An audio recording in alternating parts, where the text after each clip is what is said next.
My guest today has made a name for herself in France's highly exclusive chocolate world. Chef Jade Genin is famous for her artisanal chocolates and has now branched out into frosted desserts just in time for the summer heat wave. Jade, welcome. Thank you. It's so hot out. Let's just start with your new granité neige, or frozen snow, I guess we could call it. What is that, and how is that different from a classic sorbet or an ice cream? It's very different. So it's inspired from the Japanese traditional frozen dessert called kakigori.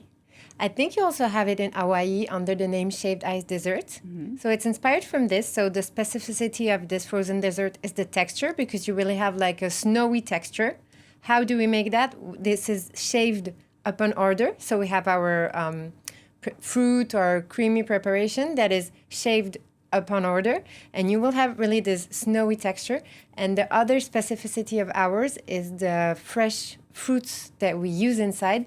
So it's like kind of best of both worlds between the traditional French sorbet making and the technique of the Japanese kakigori. And you mentioned fruit, but there's also vegetables in some of them too. Yeah. We have one of them, which is made out of cucumber and juniper. Is that correct? Yeah. And it's inspired from one of our chocolate that has the same taste. We have one of our chocolate that is made with cucumber juice that was made for summer because it's very fresh. And so we decided to also do it in the granité neige. Did you come up with the granité because people just don't want to eat chocolate in the summer, did you find? Yeah. So really, like ice cream and chocolate, the seasons are exactly opposite. So it's a good thing to have both of them, because you can propose something that is more appropriate for the season rather than having your chocolate when it's 40 degrees outside. Exactly. So we're going to focus on your chocolates now, but just a question that everyone asks. What should you do with your chocolate when it's so hot? Yeah. Everyone says don't put it in the fridge. What should you do with it? I say put it in the fridge, but just be careful how you store them in the fridge. So you have to put them, first of all, in a box. So the metal box is the best. If you don't have one, well, you can use the box you buy them in. And then you can wrap it in a special pouch, isotherm pouch. Okay. And this will protect them from the humidity and the others. These are the two issues when you put them in the fridge. But just the cold will not damage your chocolate. It's how you have to wrap them before. All right, that's a good tip to know. All right, let's talk about your signature chocolates. You brought those little pyramids. Yeah. Where did the inspiration come from that? For the shape, the inspiration come from the Place de la Concorde, where you have the magnificent obelisk. And so we reproduced the point of the obelisk. The idea was to have something that was more three-dimensional rather than flat, as most chocolate boxes are. So we have to tell everyone who might not be familiar with you, you're actually the daughter of one of the greatest chocolate makers in the world, Jade Genin. I mean, what was it like for you growing up surrounded by chocolate? Did you spend your days in the chocolate shop? Yeah, a lot. But at the beginning, I didn't had the impression it was something special. It was just, my life as a kid. But yes, I was all the time in the atelier with my dad. And so growing, that kind of, the chocolate went into me. And so I really wanted it to be not only the work of my dad, but also my life. So growing, when I first started as a lawyer, but then I missed chocolate so badly that I wanted to go back to my first love. And was your dad happy or sad that you came into the chocolate world? He was watching at the beginning. He was watching. He always wants me to be happy, most of all. So if I was a lawyer or hairdresser or a figure skater, skater, he wouldn't mind as long as I'm happy. But now that we share this love and this way of life, I think he's very happy, because we bond over something that most of parents and children don't bond over. Did he give you advice, or does he ever give you too much advice? No, he let me do the things my own way. And we are very independent. But when I need an advice, he's always there for me.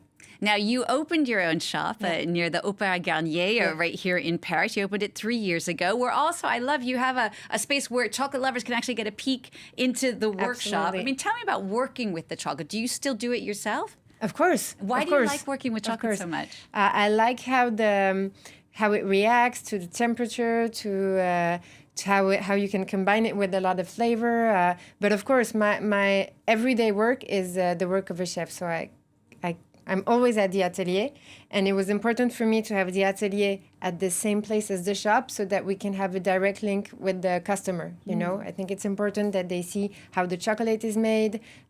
We can talk with them and how they feel about a flavor, how they feel about a color. So that was something that was very important for me. And I know it's also very important to you, the sourcing of the ingredients you use in your chocolate. Yeah, it's very important specifically in our industry because it can be very problematic the way cacao is harvested and all the stuff. You have cocoa beans. Yeah, you have a lot of problematic, and it can be like children work or deforestation or stuff like this. So it's very, very important in the cacao world to know how the people you work with work. And so I work directly with an agriculteur. Yeah, chocolate farmers. Farmer who's located in the Honduras, and I work only with him and directly with him. So there are no intermediaries, so we know exactly how he does everything. And so what would you say is your most unusual chocolate, or the one you're proudest of? The one I'm proudest of, I don't know, but the most unusual is the one I was talking about before, is the one using cucumber juice. So we mixed chocolate, fresh cucumber juice that we press ourselves, and it really brings a freshness to the chocolate that is very, very interesting. And the two flavors combine very well. It can be a little bit strange at the beginning, but in fact, it's very good. And what's so great about your shop is there's only one for now, right here in Paris, which makes it a wonderful thing to bring home if any of you come to Paris to visit. Do you think about growing the business, going international? Maybe a little bit, but not too much and not too fast, because the work we do is very delicate and needs a strong knowledge. So it's not like the most scalable model you can have. So we're thinking about growing a little bit, but with the right people and at the right moment. Now, in the meantime, if you're not lucky enough to be here in Paris and taste Jade's chocolates, you have a great Instagram account where you also give a lot of recipes to people. Why this love of sharing your knowledge? But because I think it's the reason why I do this work in the first place, you know, is because I want to share things with the customer. I want to make them discover things. I want to know if they like what they are proposed. So it's what I like in my job. Well, it's a great Instagram account. It's a lot of fun to watch and learn how to make things, which I'm sure I'll completely mess up. But thank you for the input. Jade, thank you so much for coming in to talk to us. The chocolate maker, Jade Genin. Thank you so much. You. Don't forget, if you want to get a closer look at this entrepreneur or any of the others that we've done, you can always check them out on our website. That address, france24.com.